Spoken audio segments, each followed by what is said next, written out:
우리가 오늘 하박국 2장 4절에 나와 있는 오직 너희는 그의 믿음으로 말미암아 살리라라고 하는 말씀 주제를 가지고 오늘 마지막 세 번째로 우리가 이 땅을 어떻게 살아갈 것인가에 관한 하나님의 해답을 좀 경험하려고 합니다. 오늘 본문의 말씀을 오해하면 안 되는 것이 하박국 2장 4절의 말씀은 긍정적인 분위기에서 주어지는 말씀이 아니에요. 다시 말하면 이스라엘 백성들에게 하나님께서 말씀을 주실 때에 이 하박국 선지자의 말씀은 이제 얼마 있지 않으면 하박국 선지자가 몸담고 있는 그 이스라엘이 멸망할 것이 예언되어져 있는 거예요. 그러니까 나라가 바벨론이라고 하는 나라에 짓밟히게 될 것이고 그 바벨론이라는 나라에 70년 동안 노예로 포로 생활을 하게 될 것이라는 것이 기록되어져 있습니다.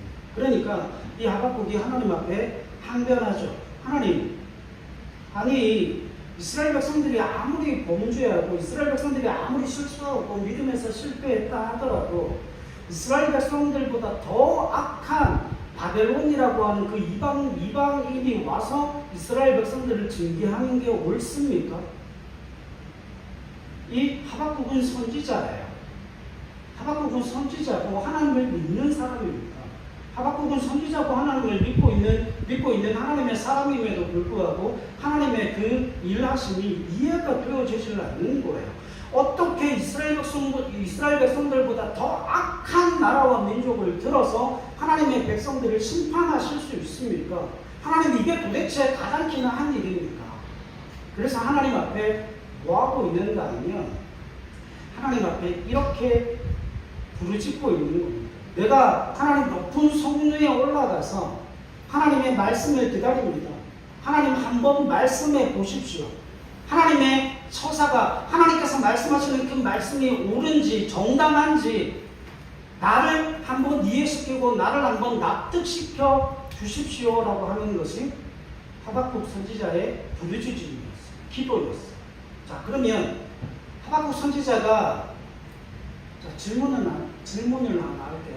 하박국 선지자가 그 하나님을 향하여서 어떤 마음을 품고 있을까요? 감사입니까? 찬양입니까? 하나님의 영광입니까? 아니죠. 하박국 선지자가 지금 하나님 앞에 내뱉는 그 기도의 가장 중요한 내용은 원망과 불평이에요. 맞죠? 이해할 수가 없다는 거예요. 하나님 그게 어떻게 이해가 되어집니까? 나는 이해할 수 없습니다. 그때에 하나님의 음성이 들려오죠. 우리가 읽었던 하박국 2장 1절로 4절 말씀이 그 이야기예요. 보세요. 내가 내 파수하는 곳에 서며 성령에 서리라. 그가 내게 무엇이라 말씀하실런지 기다리고 바라보며 나의 질문에 대하여 어떻게 대답하실는지 보리라.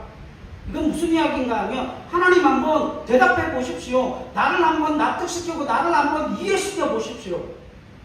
내가 이제껏 하나님의 말씀에 순종해 왔고 내가 이제껏 믿음으로 하나님의 말씀을 선포하며 힘들고 고통스럽고 어려운 그 환경 속에서도 늘 하나님의 말씀을 선포해 오던 선지자 아닙니까? 매를 맞기도 하고 감옥에 갇히기도 하고 그 구약에 오고 온 그 모든 선지자들이 그런 고난과 고통 속에서도 하나님의 말씀을 선포해 왔지 않습니까? 왜 하나님의 백성을 사랑해 주시지 않고 하나님의 백성 그 이스라엘을 더 못한 이방민족 바벨론의 포로로 잡혀가게 하시고 그들을 통해서 짓밟히게 하십니까? 하나님 나를 한번 납득시켜 보십시오. 나는 하나님의 그 처사가 이해가 되지 않습니다. 그러니까 2절부터 4절까지가 하나님이 그 원망과 불평 속에서 기도하는 하박국을 향해서 주시는 말씀이에요. 여호와께서 내게 대답하여 이르시되 너는 이 묵시를 기록하여 판에 명백히 새기되 달려가면서도 읽을 수 있게 하라. 그러면 판에 명백히 기록하여 새기되 달려가면서도 읽을 수 있게 하라는 건 어떻게 하라는 거예요? 어떻게 하라는 겁니까? 겁나게 크게 기록하라는 거예요. 엄청나게 큰 판에다가 여러분 고속도로를 차를 타고 달리다 보면 뭐가 있어요? 이정표가 있죠. 이정표를 포인트, 10포인트로 기록하면 그 이정표가 보여요, 안 보여요? 안 보입니다. 그러니까 고속도로에서 180km, 200km를 달리면서도 그 이정표를 볼 수 있도록, 다시 말하면 이스라엘 백성들이 말을 타고 달려가면서도 뭐를 볼 수 있도록 오늘 하나님이 하박국 선지자에게 주신 그 하나님의 말씀을 명백하게, 정확하게, 확실하게 볼 수 있도록 그렇게 기록하라는 겁니다. 이해되시죠? 그러면 명백하게 그렇게 기록되어져 있는 말씀을 하나님이 뭐 하시겠다는 거예요? 이루시겠다는 거예요. 자, 그런데 그 하나님의 말씀이 뭔가? 이 묵시는 정한 때가 있나니 그 종말이 속히 이르겠고 결코 거짓되지 아니하리라. 비록 더딜지라도 기다리라. 지체되지 않고 반드시 응하리라. 여기서 말하는 묵시는 뭐예요? 하나님이 주신 말씀입니다. 다시 말하면 그 하나님의 말씀을 명백하게 판에 저만큼 크게 누구나 볼 수 있도록 정확하게 기록함을 통하여서 하나님의 말씀이 반드시 이루어지게 하겠다는 거예요. 근데 그 하나님의 말씀이 뭐냐면 4절입니다. 보라, 그의 마음은 교만하며 그 속에서 정직하지 못하나 의인은 그의 믿음으로 말미암아 뭐하라고요? 살리라. 자, 이 이야기가 무엇인가 하면 이 말씀을 가지고 오해하면 안 돼요. 여러분, 어떤 사람이 살게 되고 하나님이 어떤 사람을 살려주시는가 하면 여기서 우리가 지난주에 의인이 누구인지 살펴봤죠. 믿음이 뭔지를 살펴봤죠. 여러분, 의인으로서 믿음을 가져야 하나님이 살려주시는 거예요. 요즘 있는 하나님의 사람들이 오해하는 게 무엇인가 하면 의인이지도 않고 믿음을 가지고 있지도 않으면서 뭐를 요구해요? 하나님 앞에? 살려달라고 요구해요. 여러분, 이게 미치고 발딱 뛰고 환장을 놓으시고 쉽게 이야기하면 이런 겁니다. 기말고사가 다가왔어요. 기말고사가 다가왔는데 수학 영어 공부 하나도 안 하고 나는 공부가 싫어! 지가 이승복이에요.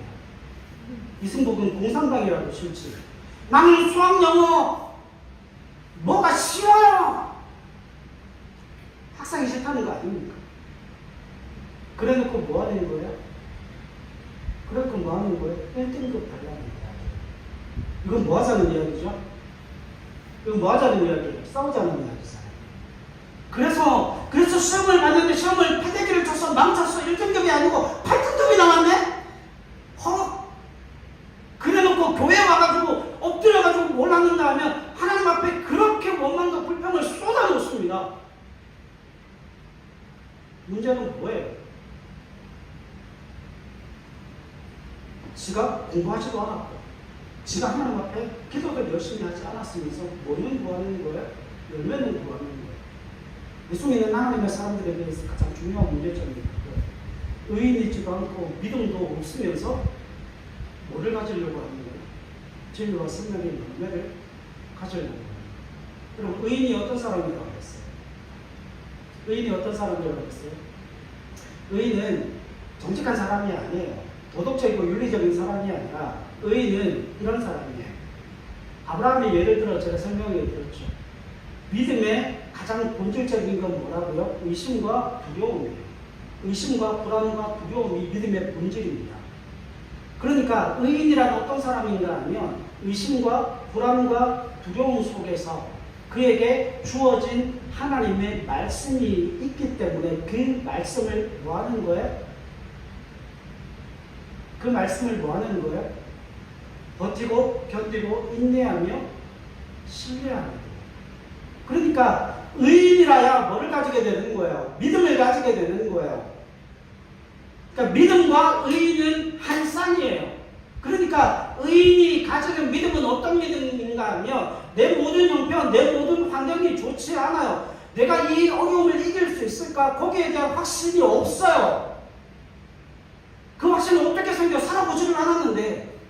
여러분, 믿음이라고 하는 건 내가 살아본 것에 대한 확신을 가지는 게 아니고 내가 살아보지 못한 그 환경. 여러분, 내일을 살아보셨어요? 내일 안 살아봤잖아요.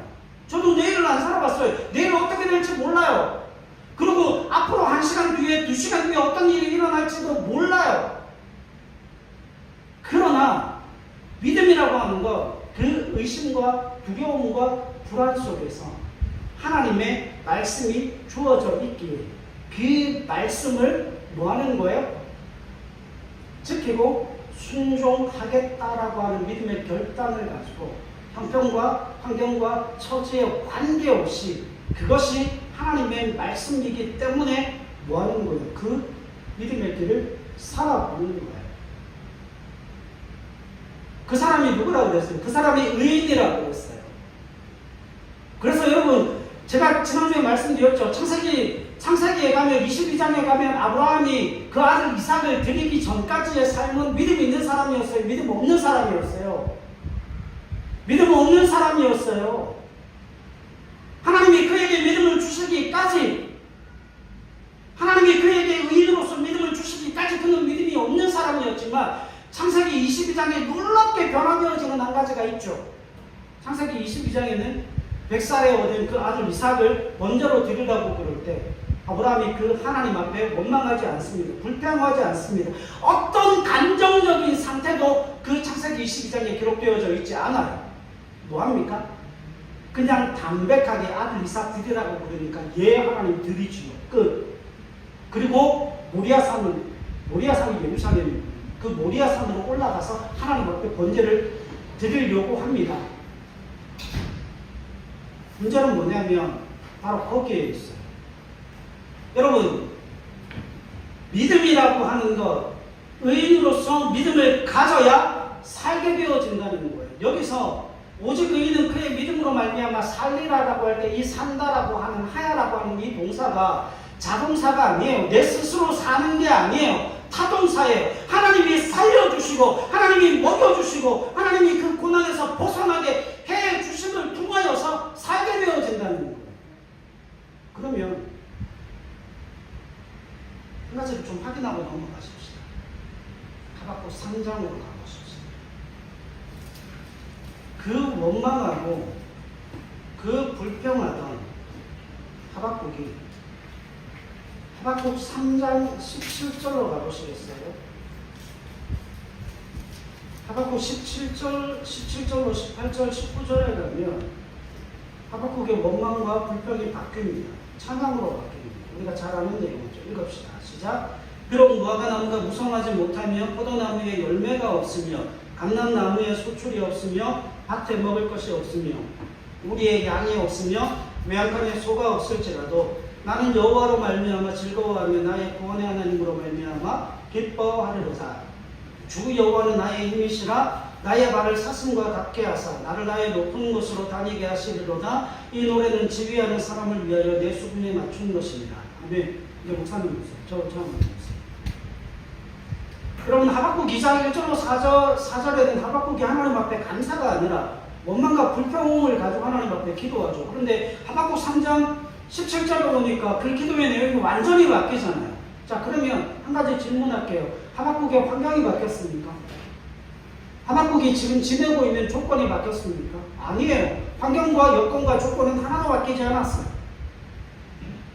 여러분, 여전히 힘들고 여전히 어렵고 여전히 바벨론으로 포로로 잡혀간다고 하는 그 하나님의 예언과 그 하나님의 말씀은 여전히 유효합니다.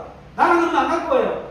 포로로 잡혀갈 거예요. 더 힘들고 고통스러운 삶을 살게 될 거예요. 그러나 그럼에도 불구하고 하박국의 기도가 바뀌었어요. 하박국의 기도가 바뀐 건 무엇 때문이죠? 하박국이 해답을 얻은 거예요. 무엇에 대한 해답입니까? 뭐에 대한 해답이에요? 환경을 바꿔주시겠다. 조건을 바꿔주시겠다. 네가 처해 있는 그 고난에서 너를 건져주겠다. 뭐 그런 이야기입니까? 그런 이야기 아니에요. 그런 말씀 단 한 군데도 없어요. 여전히 어렵고 여전히 힘들 거야. 심지어 16절 말씀 한번 보시겠어요? 내가 들었으므로 내 창자가 흔들렸고 그 목소리로 말미암아 내 입술이 떨렸도다.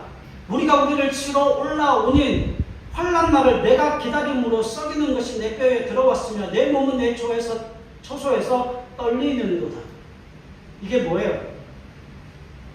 바벨론이 쳐들어와서 이스라엘을 완전히 초전박살낼 거라는 거예요. 결국 노예로 잡혀갈 거라는 이야기예요. 그 예언의 말씀은 폐기되어지지 않았어요. 여전히 그런 재앙이 다가올 거라는 거예요. 환경 바뀌었습니까? 안 바뀌었죠. 여건이 바뀌었습니까? 안 바뀌었죠. 어떤 조건이 바뀌었습니까? 하나도 바뀐 게 없어요. 그런데 뭐가 바뀌었어요? 뭐가 바뀌었어요? 하박국의 기도가 바뀌었어요. 비록 무화과 나무가 무성하지 못하며 포도나무에 열매가 없으며 감람나무에 소출이 없으며 밭에 먹을 것이 없으며 우리의 양이 없으며 외양간에 소가 없을지라도 나는 여호와로 말미암아 즐거워하며 나의 구원의 하나님으로 말미암아 기뻐하리로다. 주 여호와는 나의 힘이시라. 나의 발을 사슴과 같게 하사 나를 나의 높은 곳으로 다니게 하시리로다. 여러분, 환경과 여건과 조건이 바뀐 게 없음에도 불구하고 왜 하박국의 기도가 바뀌었냐고요? 왜 하박국의 기도가 바뀌었냐고요? 우리가 믿음 생활을 거꾸로 해요. 하나님, 우리가 환경과 여건과 우리의 모든 상황과 형편을 바꾸어 주시면 하나님 찬양하겠습니다. 하나님 예배하겠습니다. 하나님 한마디 하시죠. 집에 쳐라. 하나님 그렇게 이야기했어요. 여러분, 하나님은 환경과 여건과 우리의 조건과 형편 바꾸어 주시지 않아요. 그런 일은 기적으로라도 일어나지 않습니다. 기적은 전혀 다른 곳에서 일어나요. 그러면 하박국이 하나님 앞에 원망과 불평을 가지고 올라갔을 때 그 원망과 불평의 소리를 누가 들으셨어요? 하나님이 들으셨죠. 그래서 하나님께서 대답하셨잖아요. 오직 의인은 그의 믿음으로 말미암아 살리라. 그것이 하박국에게 뭐가 되는 거예요? 답이 되는 거예요. 하박국의 원망과 불평의 답이 되어지는 거예요. 오늘 그걸 살펴보려고 그럽니다. 아니, 환경도 바뀌지 않았고 조건도 바뀌지 않았는데 왜 그게 단순한 그 하나님의 말씀 한마디가 왜 하박국에게 해답이 되었을까? 이게 놀라운 신앙의 신비예요.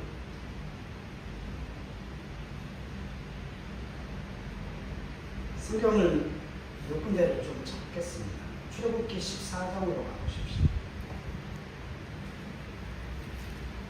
출애굽기 14장 13절로 14절. 출애굽기 14장 13절로 14절 읽읍시다. 시작. 모세가 백성에게 이르되 너희는 두려워하지 말고 가만히 서서 여호와께서 오늘 너희를 위하여 행하시는 구원을 보라. 너희가 오늘 본 애굽 사람을 영원히 다시 보지 아니하리라. 여호와께서 너희를 위하여 싸우시리니 너희는 가만히 있을지니라. 아멘. 그리고 21절 보세요. 21절 읽읍시다. 시작. 모세가 바다 위로 손을 내밀매 여호와께서 큰 동풍이 밤새도록 바다 물을 물러가게 하시니 물이 갈라져 바다가 마른 땅이 된지라. 아멘. 잘 적어보세요. 여러분, 그 당시에 이게 지금 출애굽 상황이잖아요. 애굽에 10가지 재앙이 일어나고 난 이후에 애굽으로부터 이스라엘 백성들이 나옵니다. 몇 명이 나옵니까? 장정만 60만. 장정만 60만이면 그 장정이 오늘날 기준으로 하면 몇 명이에요? 한 가족 기준으로 하면 4인 가족이라고 그러죠. 근데 이 당시에 출애굽 당시에 한 가정의 기준이 몇 명이었을까요? 최소 10명이에요. 최소 10명인데 왜 60만이라고 이야기를 하는가 하면 이스라엘 백성들이 20세부터 시작해서 전쟁에 나가서 싸울 수 있는 사람들만 계수합니다. 그러니까 우리 친구들 같은 17살, 18살, 19살은 계수에 들어간다, 안 들어간다? 계수에 안 들어간다. 또 누구도 안 들어간다? 여자들도 안 들어간다. 여자들 안 들어가고 아이들 안 들어가고 할아버지 할머니 안 들어가고. 근데 그 당시에 한 가족의 최소 단위 기준이 몇 명? 10명. 장정만 60만이면 60만 곱하기 10. 근데 보통 한 250만에서 300만이 나왔다라고 얘기해요. 근데 그 250만에서 300만 명만 나오는 게 아니고 그 집에서 기르던 가축들이 있죠. 가축들을 함께 데리고 나왔어요. 그걸 어떻게 합니까? 가족들을 함께 데리고 나왔는데 그 가족들을 함께 데리고 나왔다는 그 사실을 어떻게 아는가 하면 레위기에 가면 제사법이 나와요. 하나님 앞에 제사를 드릴 때 뭘로 드립니까? 짐승으로 제사를 드립니다. 그래서 그 가축들도 다 같이 데리고 나왔어요. 그러면 생각해 보세요. 250만에서 300만이 함께 애굽을 탈출하여 나오고 짐승도 데리고 나오는 그 상황 속에서 이스라엘 백성들이 도망을 빨리 갈 수 있을까요? 못 갑니다. 근데 문제는 뭐냐면 그렇게 애굽을 빠져나오는 과정 속에서 이제 홍해 앞에 도착을 하는 거예요. 홍해 앞에 딱 도착을 하고 보니까 홍해는 거의 바다와 같은 곳입니다. 사람이 건널 수가 없어요. 앞에는 홍해가 막혀 있고 뒤에는 누가 따라와요? 애굽 군대들이 따라오는데 애굽 군대들이 말을 타고 전차를 몰고 그 당시에 고대 근동 국가에서 가장 강력한 군사력을 자랑하던 곳이 애굽입니다. 이제 이스라엘 백성들 다 죽은 거예요. 살아날 수 있는 방법이 없어요. 그래서 이스라엘 백성들이 원망합니다. 아니 앞에는 홍해가 막혀있고 뒤에는 애국 군대가 쫓아오는데 이제 우리가 여기서 다 죽게 됐다. 그러니까 모세가 백성들에게 이야기합니다. 두려워하지 말고 가만히 서서 여호와께서 오늘 너희를 위하여 행하시는 구원을 보라. 여호와께서 너희를 위하여 싸우시리니 너희는 가만히 있을지니라. 여호와께서 싸우신다고 말씀하시는데 길이 안 보여요. 근데 21절에 모세가 바다 위로 손을 내밀며 여호와께서 큰 동풍이 밤새도록 바닷물을 물러가게 하시니 물이 갈라져 바다가 마른 땅이 된지라. 22절에 이스라엘 자손이 바다 가운데를 육지로 걸어가고 물은 그들의 좌우에 벽이 되니. 자, 여기에 해답이 있는 거예요. 여러분, 이스라엘 백성들에게는 길이 있어요? 방법이 있어요? 없어요? 이스라엘 백성들 앞에 보이는 거 뭐밖에 없습니까? 홍해 바다밖에 보이지 않아요. 뒤에는 애굽 군대밖에 보이지 않아요. 이스라엘 백성들에게는 길이 없고 이스라엘 백성들에게는 방법이 없어요. 그러나 그 이스라엘 백성들 가운데 누가 있습니까? 의인이 있어요. 이스라엘 백성들 가운데 의인이 있는데 그 의인이 누구예요? 모세입니다. 모세. 여러분, 모세가 의인이에요. 모세가 의인인데 모세는 어떤 사람이에요? 하나님의 말씀을 가지고 하나님의 말씀이 주어졌을 때 모세가 이스라엘 백성들의 원망과 불평과 이스라엘 백성들이 모세를 향하여서 시기와 질투를 쏟아내는 그 모든 상황들 속에서도 모세는 뭐를 지킵니까? 하나님을 향한 신실함을 지키죠. 여호와의 말씀에 버티고 견디고 인내하며 서 있습니다. 여러분, 심지어는 모세도 몰랐어요. 모세도 그 홍해 앞에서 어떤 일이 일어날지 전혀 몰랐어요. 여호와께서 그 홍해를 향하여서 네 손에 든 지팡이를 내밀라고 그래서 그 지팡이를 내밀었을 때 어떤 일이 일어날지에 대해서 모세도 전혀 몰랐어요. 근데 하나님은 뭐를 가지고 있어요? 하나님은 계획을 가지고 계십니다. 여러분, 이스라엘 백성들 눈에도 보여지지 않고 모세의 눈에도 보여지지 않지만 하나님께서는 그 의인이 모세의 믿음을 지켜주시기 위해서 하나님의 말씀에 대한 신실함을 드러내시고 나타내시기 위해서 그 누구에게도 보여지지 않던 홍해 바닷물 속에 뭐를 보게 하셨습니까? 홍해 바닷물 속에 그 마른 땅으로 이스라엘 백성들을 걷게 하셨어요. 그건 하나님의 계획이셨어요. 누구의 눈에도 보여지지 않았던 그 길을 하나님은 보시고 이스라엘 백성들에게 그 길을 열어주시는 하나님이었어요. 그건 누구에게 열려져 있는 길입니까? 누구에게 열려져 있는 길이에요? 의인으로서 믿음을 가진 자에게 열려져 있는 길이에요. 그걸 어떻게 합니까? 애굽 군대가 그 마른 땅이 열려져 있는 것을 보고 이스라엘 백성들을 치러 그 홍해로 들어왔을 때 애국 군대가 홍해를 빠져나와요? 못 빠져나와요? 못 빠져나오고 그 애국 군대가 그 홍해에서 수장되어져요. 그 길은 아무나 걸을 수 있는 길이 아니에요. 그 길은 누구에게만 예비되어져 있는 길이에요? 의인으로서 하나님을 향한 그 말씀에 대한 믿음을 가지고 있는 자. 형편과 여건과 조건이 아니라 그것을 행할 수 있는 하나님을 향한 믿음을 가지고 있는 자에게 열려지는 길이라고 합니다. 말씀 한 구절 더 봅시다. 출애굽기 17장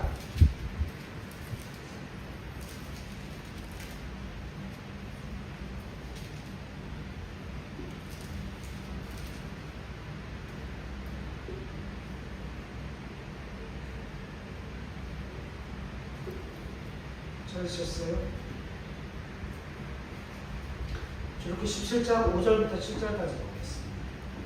읽읍시다. 시작. 여호와께서 모세에게 이르시되 백성 앞을 지나서 이스라엘 장로들을 데리고 나일강을 치던 내 지팡이를 손에 잡고 가라. 내가 호렙산에 있는 그 반석 위 거기서 내 앞에 서리니 너는 그 반석을 치라. 그곳에서 물이 나오리니 백성이 마시리라. 모세가 이스라엘 장로들의 목전에서 그대로 행하니라. 그가 그 곳 이름을 마사 또는 무리바라 불렀으니 이는 이스라엘 자손이 다투었으며 또는 그들이 여호와를 시험하여 이르기를 여호와께서 우리 중에 계신가 안 계신가 하였습니다. 아멘. 그럼 이스라엘 백성들이 광야로 들어가서 광야에서 가장 필요한 게 뭡니까? 물이에요. 물이 없으면 다 죽어요. 자, 여기 질문. 여러분 300만 명이 물을 마시려면 물이 얼마나 있어요? 300만 명 플러스 뭐가 있어요? 가축대가 있어요. 짐승이 있어요. 그러면 그 300만 명이 물을 마시려면 물이 어떻게 흘러가야 될까요? 수돗물처럼 나오면 돼요, 안 돼요?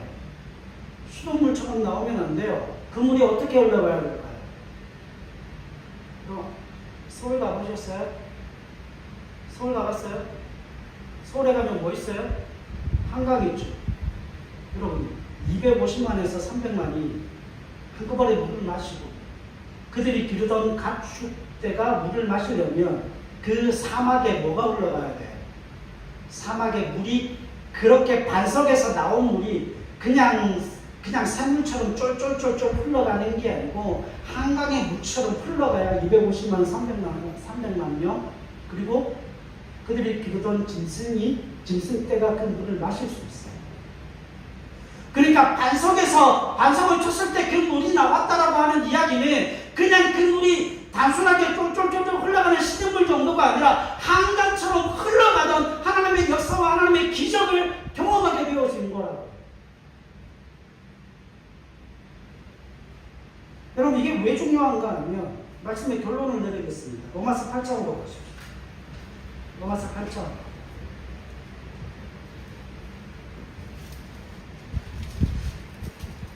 31절 로마서 8장 31절 32절 이게 마지막 결론이에요. 읽읍시다. 시작. 그런즉 이 일에 대하여 우리가 무슨 말 하리요? 만일 하나님이 우리를 위하시면 누가 우리를 대적하리요? 자기 아들을 아끼지 아니하시고 우리 모든 사람을 위하여 내주시니가 어찌 그 아들과 함께 모든 것을 우리에게 주시지 아니하겠느냐? 아멘. 이제 적으세요.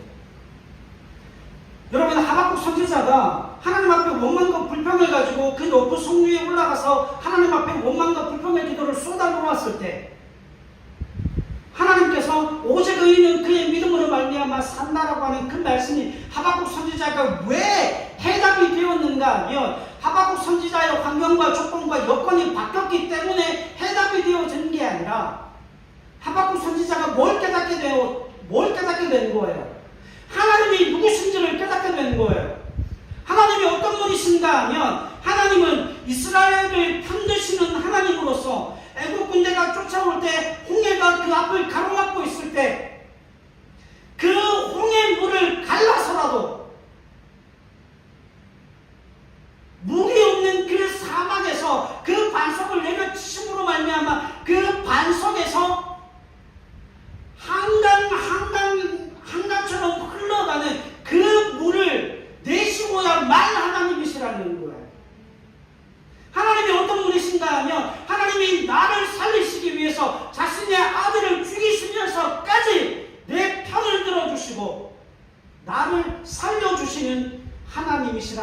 사실을 누가 알게 된 거예요? 누가 알게 된 거예요? 하박국이 알게 되어진 겁니다.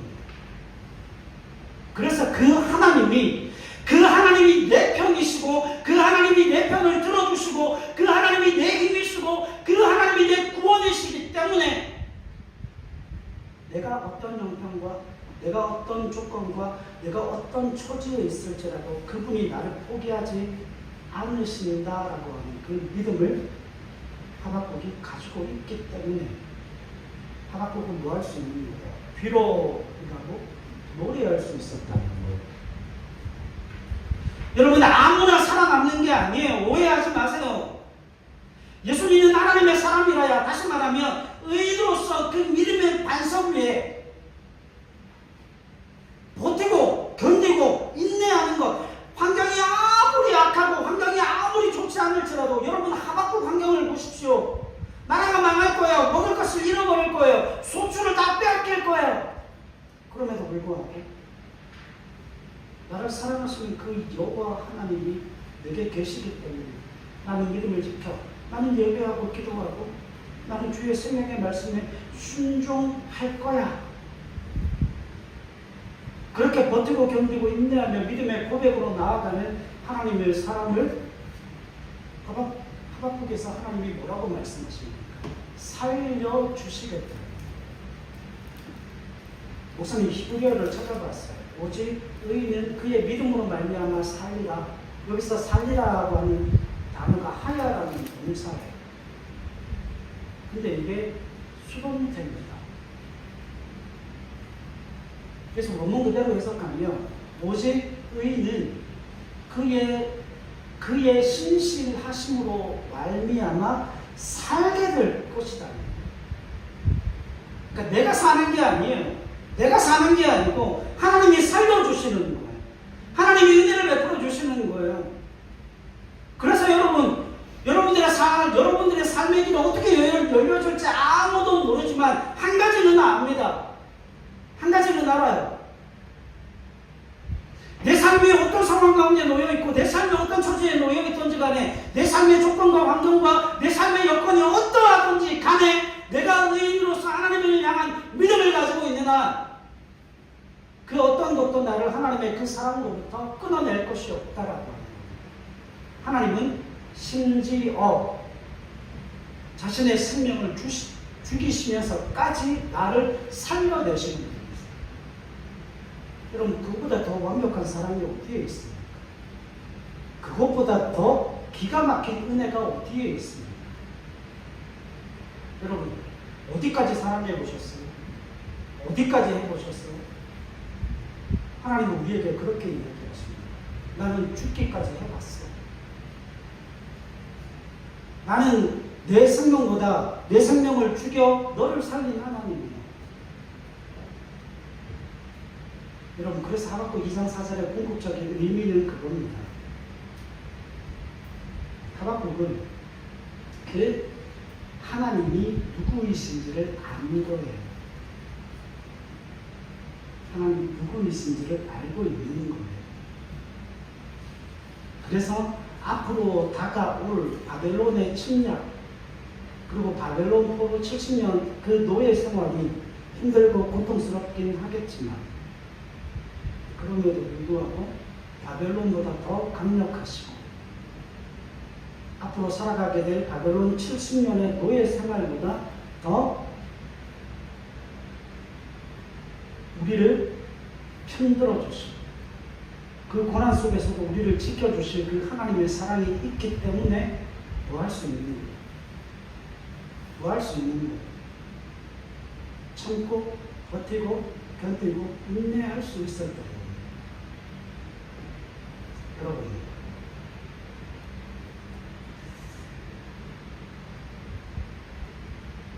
목사님은 그렇게 생각해요.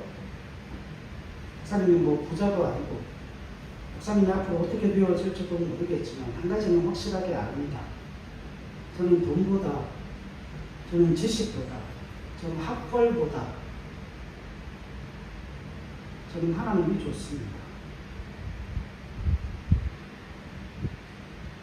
뭐 1000명의 성도가 있고 10,000명의 성도가 있어도 저는 지금 기쁨의 교회가 훨씬 좋아요. 뭔지 아십니까? 여기는 매일 하나님의 은혜 없이 살 수가 없는 곳이거든요. 그래서 매일 하나님이 내 편을 들어주시고 매일 하나님이 나를 사랑하신다는 걸 보여주시지 않으면 살 수가 없는 거예요. 근데 그 사랑을 하나님께서 날마다 보여주셔서 우리 교회가 지금 3년이나 지금 여기에서 버티고 견디고 인내하고 있는 겁니다. 저는 그게 너무 좋아요. 하나님 은혜 없으면 살 수가 없어요. 하나님의 인재 없이는 살 수가 없습니다. 앞으로 여러분들의 삶이 어떻게 흘러갈지는 잘 모르겠어요. 그러나 한 가지 확실한 건 있습니다. 여러분들이 어떤 삶의 환경과 어떤 삶의 처지와 어떤 인생의 삶에 맞닥뜨리게 되어지든지 간에 여러분들이 의인으로서 믿음을 가지고 있다면 하나님이 여러분들의 삶에 반드시 개입하셔서 살려주시고 회복시켜 주실 거라는 겁니다. 제가 그건 확실히 말씀드릴 수 있어요. 그게 하나님의 약속이고 그게 하박국에게 주셨던 오직 의인은 그의 믿음으로 말미암아 그의 신실하심으로 말미암아 살리라라고 하신 말씀의 의미이기 때문에 그래서 여러분 그래서 목사가 날마다 강단에 서서 예배해야 됩니다. 기도해야 됩니다. 성경 읽어야 됩니다. 라고 말하는 이유가 바로 거기에 있어요. 이것만 말씀드리고 마치십시오. 여러분들에게 100억이 주어진다고 생각해봐요. 100억이 주어졌는데 그 삶이 행복하지가 않아요. 근데 거지로 사는데 삶은 행복해. 여러분 어느 것을 선택하시겠어요? 그래도 100억이 좋지. 그래도 100억이 좋을 거예요. 저는 그래도 100억이 싫습니다. 저는 행복한 게 훨씬 좋아요. 여러분 하나님이 우리에게 어떤 분이신 거 아니면 하나님이 우리에게 참된 기쁨과 즐거움과 행복을 주시는데 그 행복을 주시면서 물질이 필요한 자들에게 물질을 주시고 지식이 필요한 자들에게 지식을 주시고 회복이 필요한 자들에게 회복을 주십니다. 근데 그 놀라우신 하나님의 은혜는 어떻게 주어지는가 하면 이렇게 주어져요. 우리가 공식으로 외우는 한 가지가 있습니다. 우리 오늘 이 자리에 오신 친구들 꼭 암송했으면 좋겠는데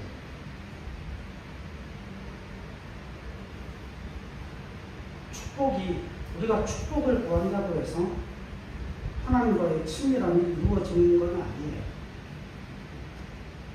그러나 하나님과의 친밀함은 우리에게 뭘 가져다줘요? 축복을 가져다줘요. 그래서 여러분 하나님 돈 주세요. 하나님 어느 학교 가기를 원합니다. 내가 뭘 하기를 원합니다. 그거 이전에 근본적인 걸 구하셔야 돼요. 하나님과의 친밀함을 구하며 그 하나님과의 친밀함을 통하여서 하나님이 뭘 주십니까? 우리에게 반드시 축복을 주십니다. 축복을 구한다고 해서 하나님과의 친밀함이 이루어지는 건 아니에요. 그러나 하나님과의 친밀함은 우리의 삶에 반드시 뭐가 따라오게 되어져 있습니까? 축복이 주어진다는 그 사실을 인정하고 고백하실 수 있기를 바랍니다. 그래서 오늘 우리의 삶 속에서 살려주시는 그 하나님의 은혜를 마음껏 누리고 경험하는 자들이 되어지실 수 있기를 바랍니다. 여러분 의인으로서 믿음을 가진 하나님의 사람 되어지실 수 있기를 주님의 이름으로 간절히 부탁을 드립니다. 기도하겠습니다.